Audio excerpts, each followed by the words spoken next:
In studio with us tonight is Superintendent Jim Witt of Lake Local Schools, and this has got to be such a busy and strange and surreal time since, you know, you're dealing with all of the school damage and the insurance companies and rebuilding and planning for a new school year that's going to come, you know, long before all of the rest of it is done. What's going on in your daily life? What are you dealing with right now? Well, actually, it's difficult to plan. Long-range planning for our administrative team and our Board of Education right now consists of one day. The whole situation has so much fluidity about it that we don't know really from one minute to another what we're doing. So our litmus test since June the 6th has been what is best for our kids. And if we make a decision and we say that's best for our kids, we make the decision and move on. Probably a very smart way to handle what has got to seem like an enormous task sometimes. Well, it is. It simplifies things, but it also, we're backed up against time because we know the process is lengthy, and we want to get our students back into our schools as quickly and safely as possible, so we feel like every decision we make has some urgency to it. Let's talk about this school year, which is beginning when? August 26th. August 26th, so we're very close.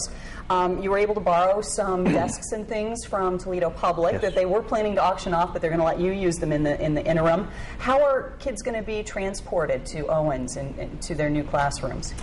They will be bused. Our normal bus routes will run. We've had to adjust them somewhat. Our middle school students are going to be on the buses a little bit longer because the bus is going to drop off the high school students first at Owens and then transport back to the middle school. We understand it's not business as we've conducted in the past, but we're hoping that our community will continue to be flexible and patient with us. Are families, are parents being pretty open to the idea that things are going to be a little different this year?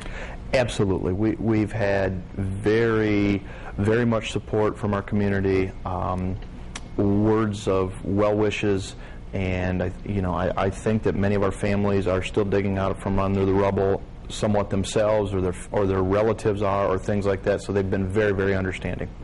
But it sounds like students are going to be able to expect a fairly normal year, maybe in a different place, but you're going to have your teachers, you're going to have your curriculum, you're going to have your friends. Absolutely. That's our goal, is to have a return to normalcy.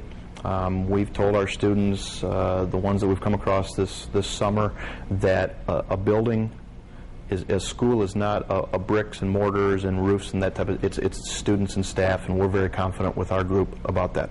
Okay, we're almost out of time. What would you like to say to the folks in the community? Well, it's been such an overwhelming amount of generosity that's been put forth by our community as well as other communities, and I don't know that thank you does justice to the appreciation that the school board and the administration has for all of those people who have been so generous with their time, money, and wishes. Okay. Well, thank you for coming in today. Superintendent Jim Witt of Lake Local Schools. That is tonight's Talk Back.